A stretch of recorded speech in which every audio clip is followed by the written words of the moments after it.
Hi, I'm Somer Hackley, Hi, I'm Zen Mac. This is the Art of Search Hiring Manager series. and these are stories and insights about all things hiring.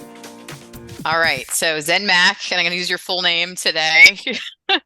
I'll make not too many jokes. I would like to introduce you to Zhen Lu. So Zen is the co-founder and CEO of RunPod, and I have to give a big thank you to Linda Apsley for introducing us. So thank you, Linda. RunPod secured a $20 million seed round, and I've been really fortunate to partner with Zen and his team on a few key leadership hires. And I think I do video job descriptions. And when it comes to Zen, I just knew that I absolutely had to because when candidates see and hear his vision, his thoughtfulness, his honesty, his approach, they're just absolutely drawn to him. I've had people just tell me the most amazing things about his leadership, and I'm so grateful to have him on the podcast today. So, Zen, it is so great to see you. Thanks for joining us. Thanks for having me, Somer. I don't know what to say after all that. Thanks so much. I'm incredibly humbled by all the words that you've said. It's all true. All true. Well, hello, Zen. Nice to meet you officially. Well, why don't we jump right in? I'm curious about how your hiring process evolved over time. Thinking back when you were building RunPod in its early days versus now, what would you say worked for you when you made those first hires, and how have you evolved those hiring philosophies or approach now that the team is a bit more established? Yeah, hiring is something that I have always put great import in. I would say the major thing that I believe is changing most recently in the company is the fact that I can no longer hire everyone. In the beginning, I was the one that interviewed everybody. I made the hiring call on most of the people that we brought in. I think we were very fortunate because I was able to either hire people that I had already worked with, and therefore I knew that they were just going to work out both culturally and that they were the right people to do the jobs that we needed them to do. And we also hired like from the community where somebody would happen upon RunPod and they were like, oh man, we're really into this. And I'd really love to be a part of the journey. And those kinds of hires were really excellent because they were already in it, right? They'd maybe been a customer, they might have been a partner at some point, and those hires worked out really well. The thing that we are trying to do now is I'm trying to establish a way to actually scale that hiring process, right? And I think that there are challenges that come with that, right? I would say that I've been very fortunate in the candidates that we've gotten, and I've been very fortunate in the calls that I've made for those hiring decisions. And now it's how do I how do I teach them and trust them to hire their teams under them, right? And it's a lot of responsibility. And it's a lot of honestly, it gives me a lot of anxiety because I'm like, Yeah. on one hand, I know that you're going to hire the right person. On the other hand, are you going to hire the right person? Like, it's a lot of trust. And I think we're doing a pretty good job thus far. Some of the people that I've hired as leaders have started making their own hires, and it's been really awesome.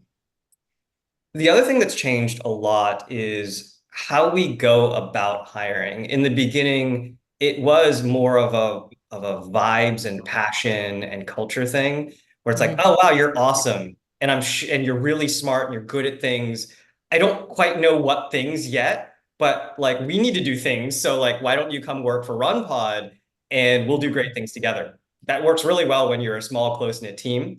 Now we're like a slightly larger, close-knit team, but Mm. it's very obvious that you can't just hire great people. You need to hire great people and give them the right direction and support so that they can be successful. So we're doing a lot more of making sure that we have the right job description, making sure that we have somewhat of an onboarding plan, making sure that we have the right supporting structures so that we can ensure success. And so I would say that those are the main things that have changed over time. And it's a lot. It's a lot to wrap our heads around, and it's a lot of process that we've had to put in place. It sounds like it, and it's not unlike other startups or organizations going through that transition as well. Because when you first hire, you're looking for athletes and people who can kind of jump in and do a lot of things. And as the organization grows, you're looking for more specialty. And by finding that, you're also specializing the interview process to unearth those specialties. And so it just gets infinitely more complex. Yeah. Thank you for that. Uh, I'm going to switch topics a little bit with you and kind of go into a place where, let's say you open a new position and you've kind of gone through and you defined it, you went through a job description, you thought about the role, and you interviewed one person, but that person was exceptionally strong, and you felt pretty confident that this would be the right fit. What would you do in that situation? Or perhaps do you feel like it was a good process? Was it a not so great process? Like, can you tell us about that? Yeah, my experience with this has actually been more from a not really being prepared for the search point of view. Somer has been amazing at helping us get more prepared. A lot of the times I will come to Somer and say, "Hey, Somer, so I feel like we need somebody that could do like these types of things." Hmm. And Somer will say, "Well, tell me more. Let's flesh that out a little bit." And that's been extremely helpful in guiding us to the right candidate, right? But it's not always been like that, and it's still not necessarily always like that, although we are striving to be better. So there was one time when I started a search because I and my leadership team decided, well, we're not very good at what we would say marketing, right? We're like, well, let's go find a marketing leader. And so what I actually started doing is I said, all right, well, we have a fairly decent network now. Let's tap the network and see if they have a strong marketing leader for us to talk to and interview. And I got introduced to somebody that was just amazing. I got on a few calls with her. She put together this amazing brief with a budget. And she's like, look, I don't really know much about your company, but like, here's what I ballparked. And I'm like, you are so incredibly right. That is so amazing. And I wanted to hire this person on the spot. And then actually I was like, all right, hold up. I want to make sure that I'm doing the right thing. This is going to be an incredibly important hire. And so I actually did contact Somer and said, Somer, I don't have a job description for this. I went to people and I said, I just need somebody that's really good at marketing at like this level.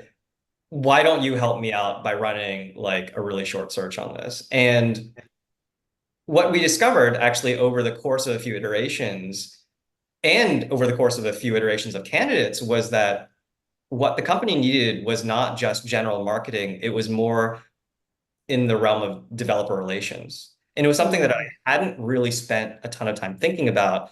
And by forcing me and the rest of the people in the company to go through that exercise and to really flesh out what is it that we're actually looking to do and what does that job description actually look like, I think that we arrived at a candidate that was amazing in a different way. And it was less about whether our initial candidate was really good.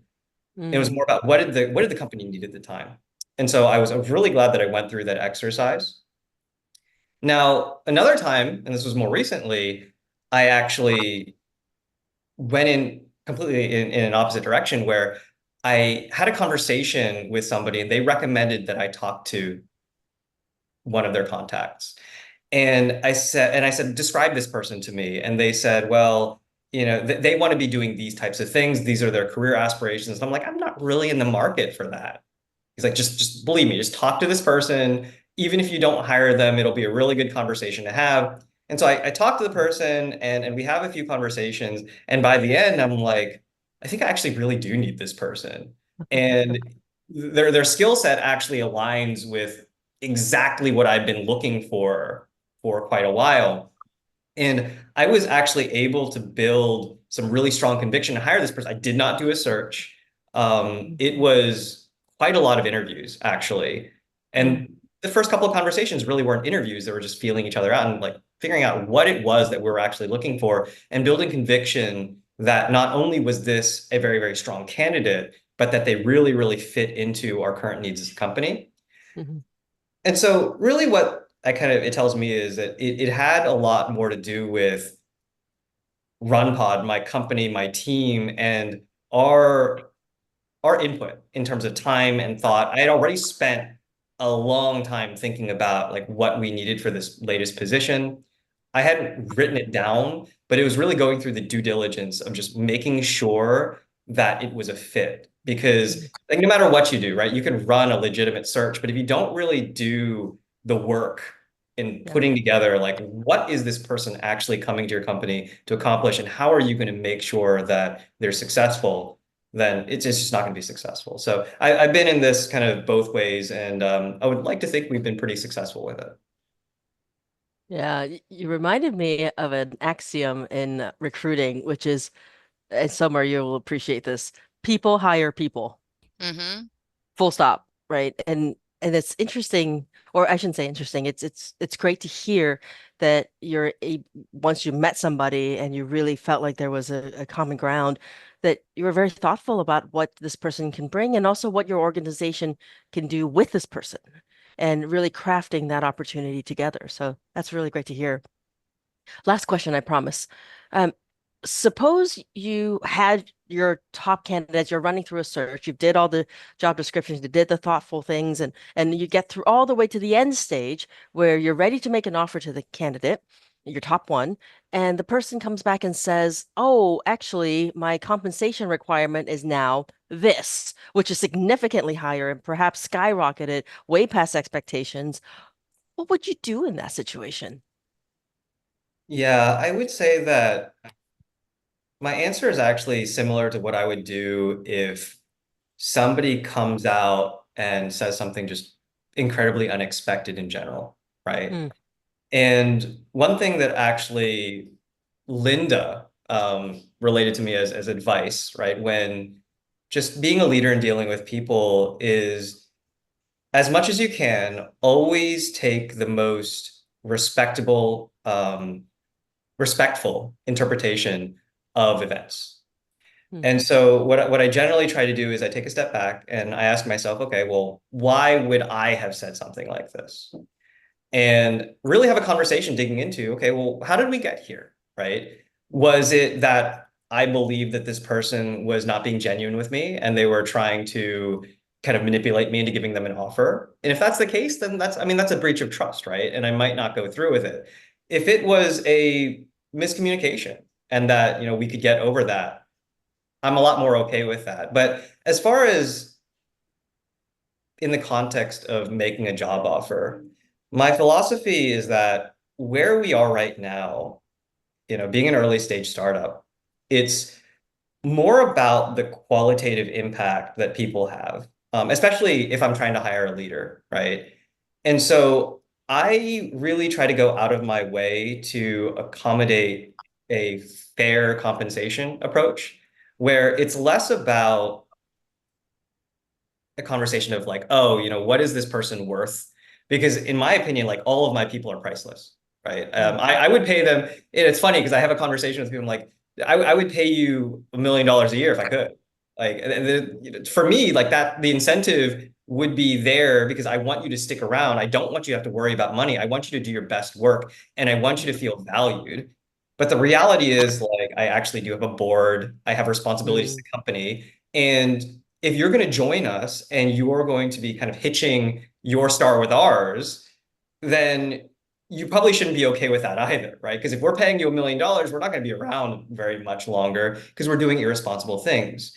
So then it's less of a negotiation where we're at odds and more about bringing it so that we're on the same team. Look, I want to pay you as much as I can that's fair with the amount of experience that you're going to bring on because I know that you're going to have a great impact and get us to the next level. And when we get there, maybe the compensation changes, right? Because now we're in a mm, place where we can pay you more.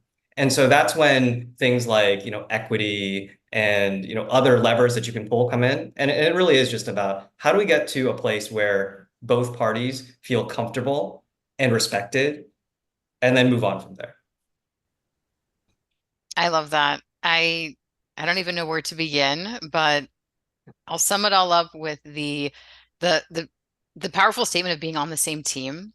And I like to go by this mantra of assume positive intent versus seeing something and going, what? And it sounds like you're doing the same thing too. And I just love that. And in thinking through even just what you talked about, the exercises with the marketing role and even all the different candidates that we talked to, it was again with that mindset of, look, we're on the same team. And just understanding like, what does RunPod need at this point in time with this role? And all of that is just it's so critical to understand. And the candidates will be honest back with what they offer and what they want at this point in time with their career. And it's just matching all of that and making sure we're, the right hires made. But yeah, I love the kind of taking it out of that, what could be seen as just such like a small transactional kind of element and making it bigger. And I'll just go back and say, I'll, repeat everything I said in the beginning about you. So I love that. I think it's easy to get swept up in the details and have some knee-jerk reactions to requests and comments, but taking the moment to understand where it came from and having the empathy for it makes all the difference. I agree. So Empathy yeah, is really, really important. 100%. All right. Well, we will wrap up. So Zen and Zen, I'm glad to introduce you both. And It's thank gonna you for happen. joining me Thank you. today. I had to do it. All right. Take care. I'll see you next time. Thanks so much. Bye. Bye.